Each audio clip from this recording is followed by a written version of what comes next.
va continuer cette exploration de la culture matérielle qui est à la fois représentée sur la surface des tableaux et vécue par les frères Lenain, grâce à une communication de Pauline Randonex, qui avait fait l'an dernier un mémoire de recherche sous la direction de Florence Gétro sur la représentation des musiciens de rue à Paris au XVIIe et au XVIIIe siècle, un mémoire qui j'espère va donner lieu également à une publication, et qui est en ce moment, on a pris beaucoup de temps, j'espère pas trop, sur le temps qu'elle consacre à préparer le concours pour être justement conservateur et pouvoir peut-être un jour gérer les collections du Louvre-Lens ou organiser une exposition sur les instruments de musique dans la peinture du XVIIe siècle. Et on va donc l'écouter pour une communication justement sur les instruments de musique chez Lenain. Merci beaucoup.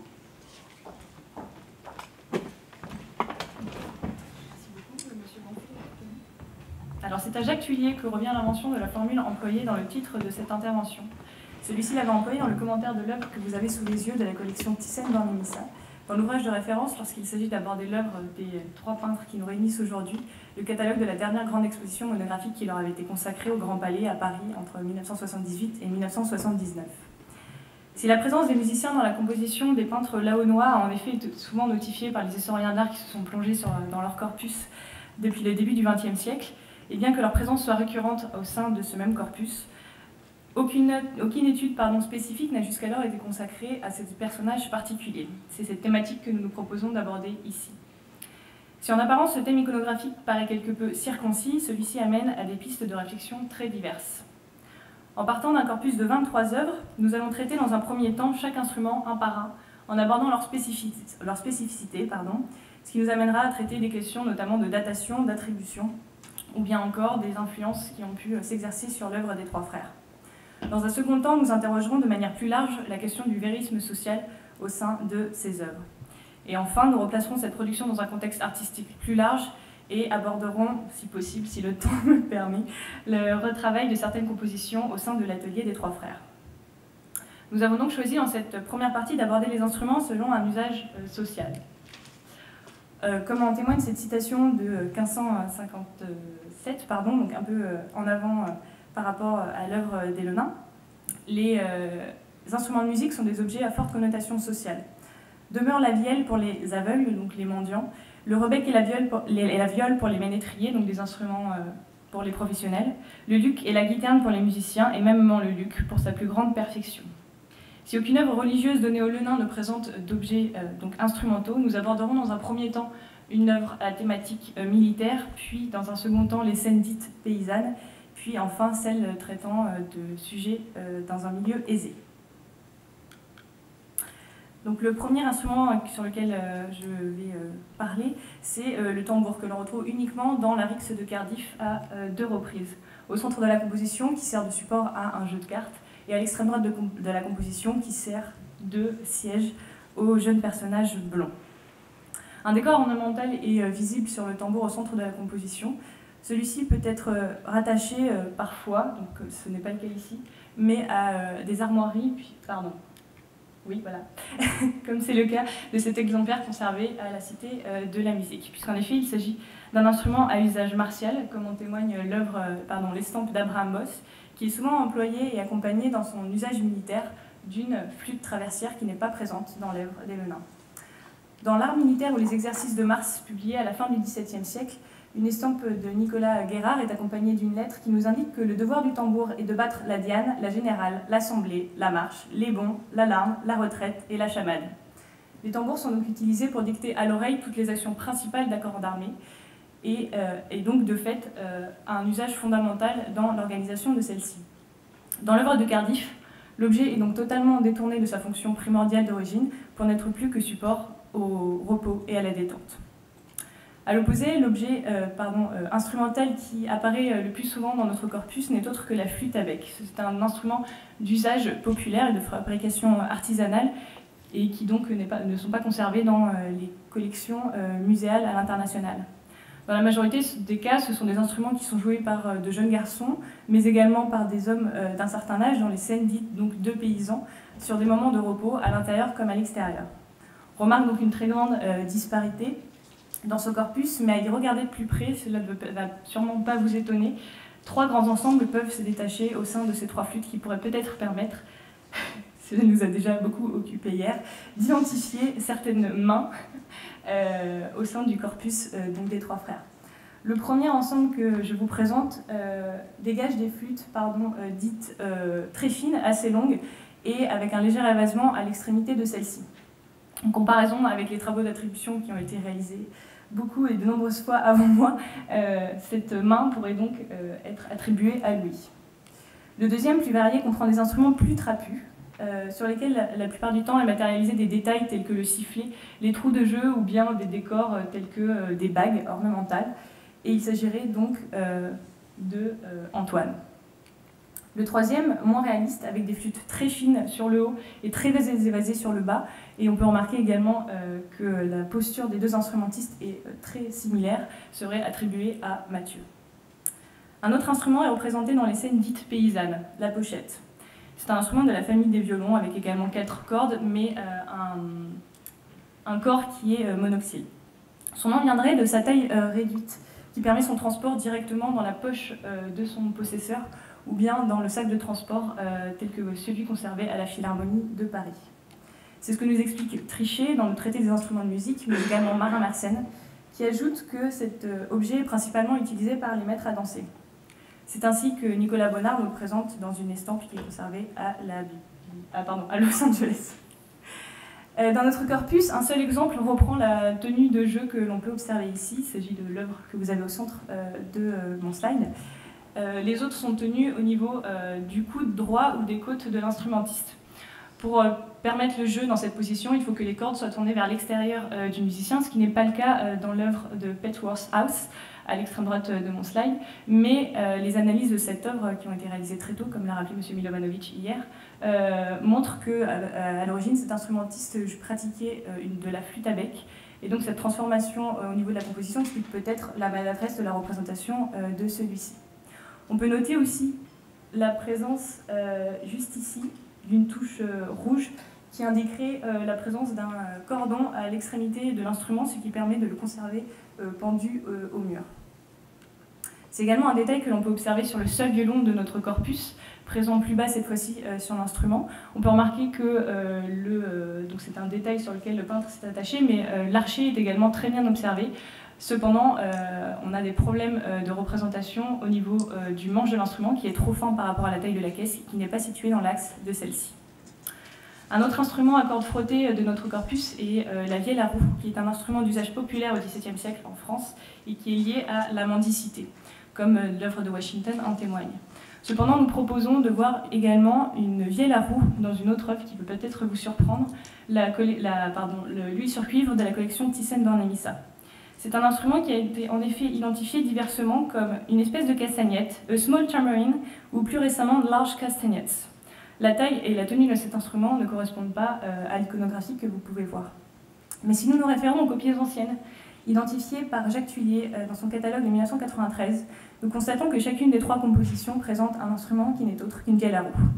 Et si nous revenons à l'huile sur cuivre conservée dans la collection Thyssen-Bornemisza, on peut remarquer une certaine décoloration à la surface picturale du vêtement de l'enfant qui se tient à gauche de notre instrumentiste. Et si on isole, on pourra remarquer qu'il s'agirait de la partie basse de la caisse qui manque dans la composition.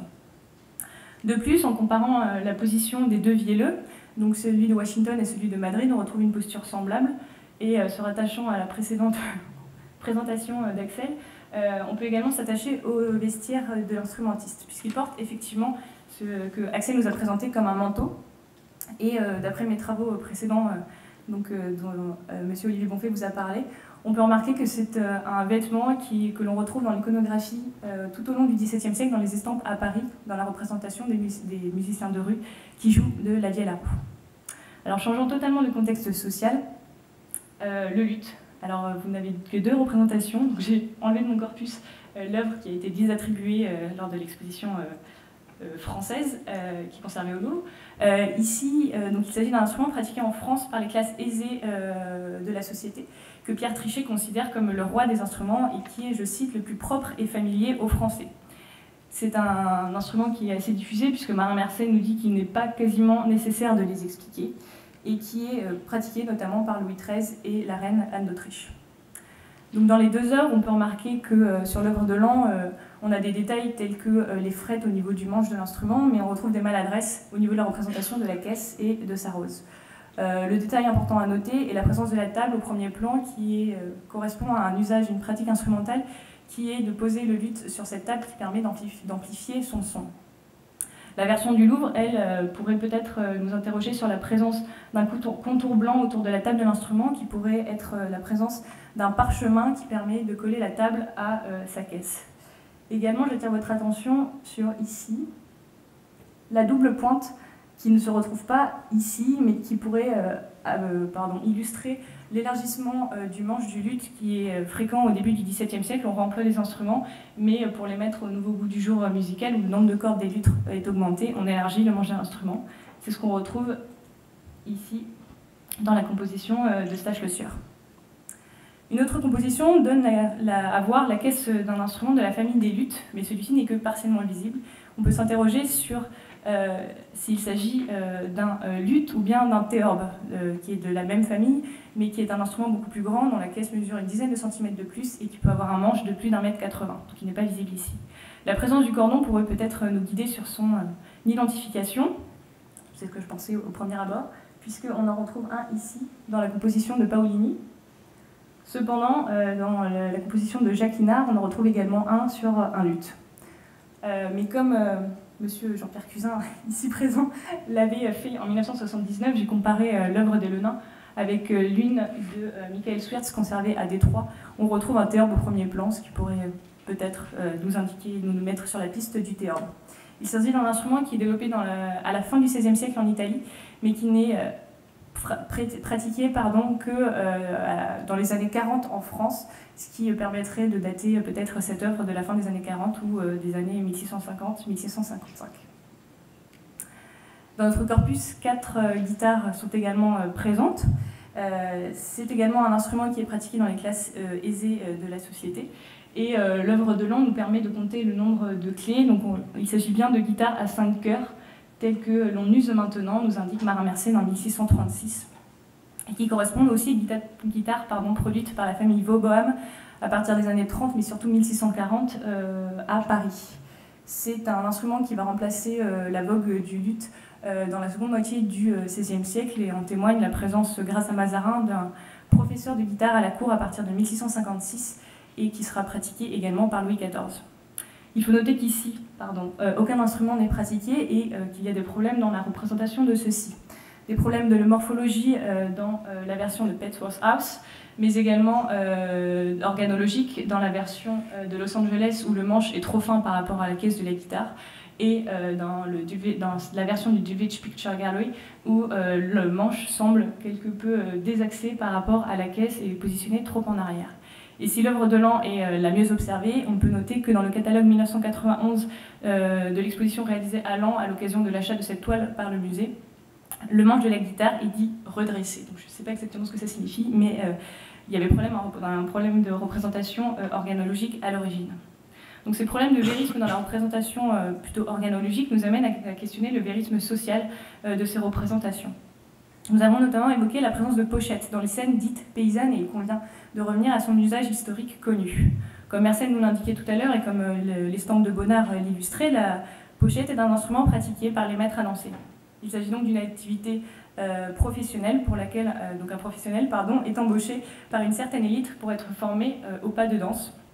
Celle-ci faisant partie, je cite Catherine Massip, obligatoirement partie de l'éducation du jeune noble. C'est notamment ce que nous donne à voir 2 œuvres du maître des jeux dans ces 2 compositions. La présence de ce type d'instrument dans les compositions dites paysannes pose donc question. Cependant, 2 œuvres de David Teniers, qui appartenaient d'ailleurs à la collection Lacaze, nous montrent la pratique de la pochette dans un contexte populaire, vraisemblablement non professionnel et non lié à la danse. L'influence iconographique nordique est donc peut-être qui explique la présence de tels instrumentistes dans les scènes des 3 frères Laonnois. De plus, en France, cette pratique est soumise à le règlement de la corporation des ménétriers, qui n'est pas présente dans les milieux ruraux, mais dont Luc Charles-Dominique a montré que, même si elle n'est pas présente de façon au niveau législatif, pourrions nous dire, les pratiques musicales se soumettent quand même à ce système de réglementation.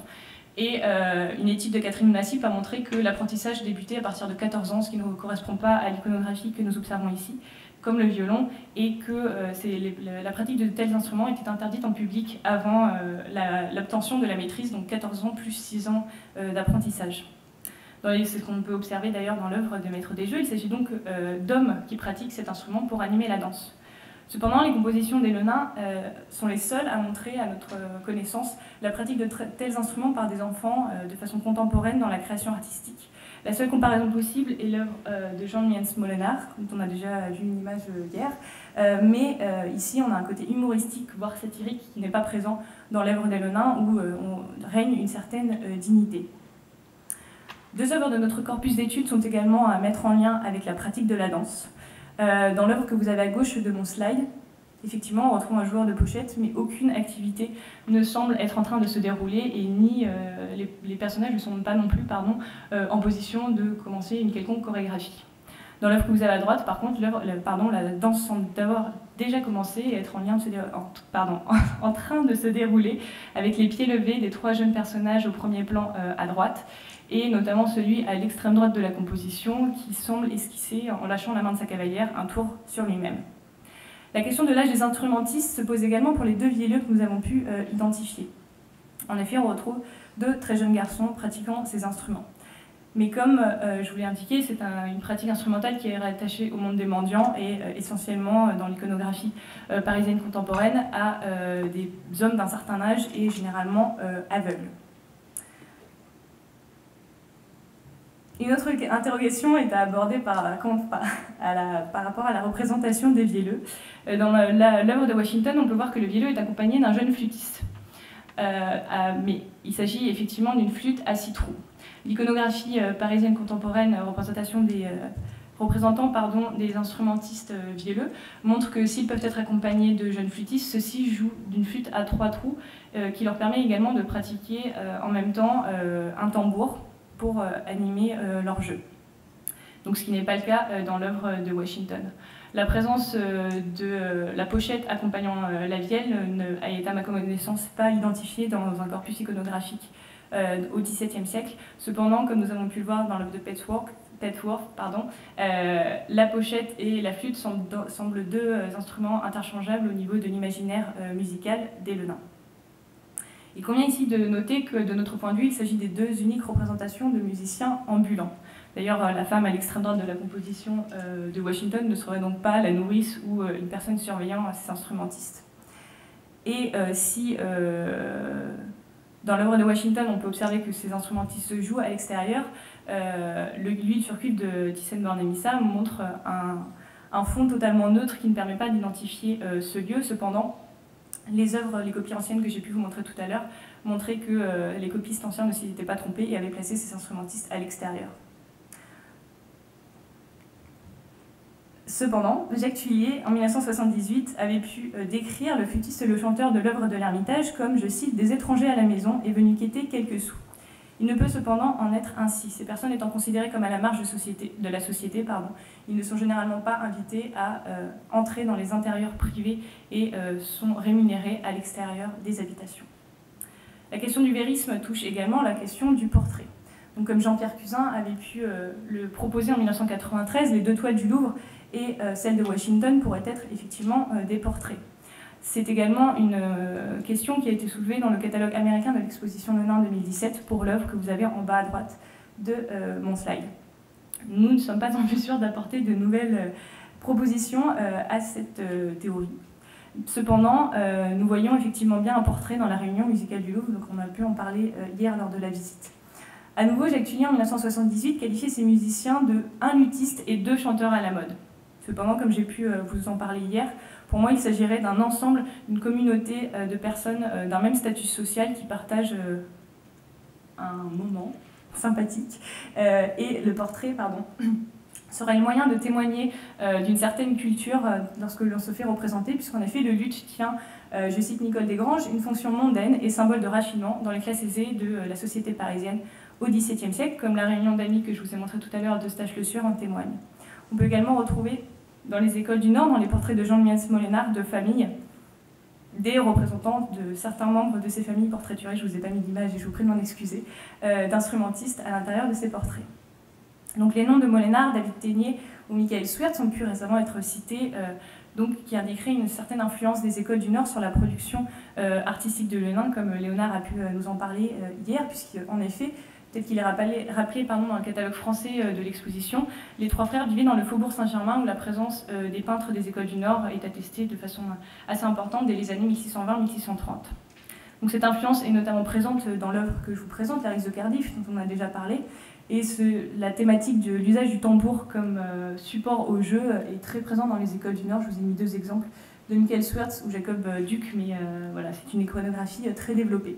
Donc, comme Léonard l'a abordé hier, on peut retrouver aussi des scènes de violence, que je n'avais pas pensé à illustrer ce propos, mais c'est aussi une iconographie que l'on peut relier à l'Italie et aux scènes caravagesques avec la question de la rixe, du jeu de cartes, de la duperie et de la violence, notamment par la présence de l'épée. L'influence italienne est en effet, selon nous, pas à écarter des compositions des Lenin, et plus spécifiquement notamment de ces compositions à cadrage serré, avec sur un fond noir des musiciens qui ne portent pas un vestiaire quotidien du Paris du XVIIe siècle. Si le catalogue américain de l'exposition 2017 rappelle la présence à Paris de l'œuvre de Caravage, les musiciens au début du XVIIe siècle, nous nous sommes pour notre part intéressés à la collection du cardinal Mazarin, dont les Lenin ont réalisé un portrait, et ce qui leur a peut-être potentiellement, hypothétiquement, permis de connaître la collection. Au sein de celle-ci, on retrouve notamment les deux grands concerts du Louvre, le concert au bas-relief et le concert à 8 personnages, mais également le joueur du luth du Metropolitan Museum et les 4 âges de l'homme de la National Gallery de Londres. Cette dernière toile pourrait nous aider notre lecture de l'œuvre conservée à Laon, dont Jacques Thuillier avait déjà évoqué la possibilité de voir dans celle-ci la thématique des 3 âges. Cependant, la présence de la jeune femme à l'extrême droite de la composition vient peut-être quelque peu perturber cette analyse, et également le jeu de regard entre la jeune femme et le jeune homme. Cependant, les guitaristes et les luthistes sont, dans l'iconographie parisienne contemporaine, des personnages qui sont souvent reliés au jeu de l'amour, avec des lettres qui évoquent l'amour. Et ces deux estampes d'Abraham Boss que j'ai choisies pour illustrer ce propos, où on retrouve un luthiste et une jeune chanteuse avec des livrets de chansons que l'on peut peut-être observer également dans la réunion musicale du Louvre, qui est en format assez allongé, et qui sont deux personnes, Cloris et Tircis, qui sont également rattachées d'une pièce de Pierre Corneille, où se jouent des drames d'amour au sein de différents personnages. Donc si l'œuvre des Lenin s'inscrit bien dans un contexte artistique aux multiples productions s'influençant l'une l'autre dans le Paris du XVIIe siècle, il convient également de travailler peut-être et de proposer une hypothèse sur le travail d'atelier familial. En effet, les analyses scientifiques menées sur l'huile sur toile conservée au Dulwich Picture Gallery montrent que le personnage présent à l'extrême droite a été rajouté dans la composition sur le fond noir.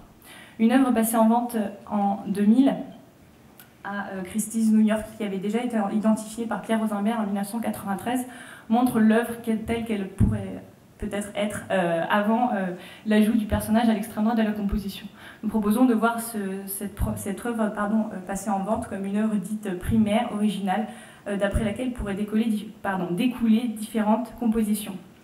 En effet, si l'on inverse l'agencement de celle-ci en miroir, que l'on place un petit garçon devant le flûtiste et une femme à la droite de la composition, nous apparaît finalement le concert de Laon. Il suffit que la guitare change de main pour apparaître dans celle de la jeune femme, qui d'ailleurs était peut-être illustrée par le petit chien, comme M. Milovanovic propose le lien entre l'univers canin et l'univers féminin, de façon compressée, je vous évoque cette pensée.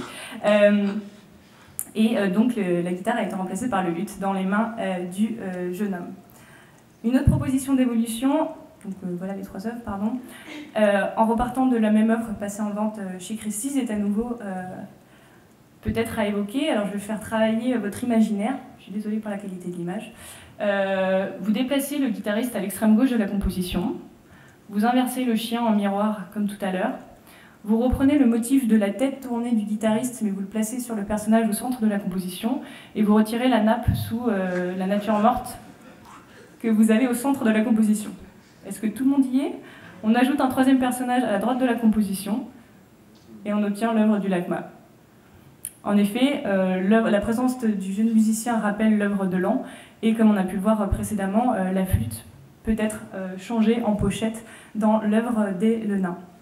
Ainsi, partant d'un thème iconographique précis, celui du musicien, nous avons souhaité apporter de nouvelles pistes de réflexion sur des domaines aussi variés que l'attribution, la datation, le vérisme des représentations, tant dans la figuration que d'un point de vue historique, afin de replacer les œuvres de notre corpus dans une production artistique contemporaine et d'atelier, afin de tenter d'en saisir les modèles et moyens de construction et d'appréhension. C'est la musique qui, donc, cette fois, a servi de prétexte. Merci.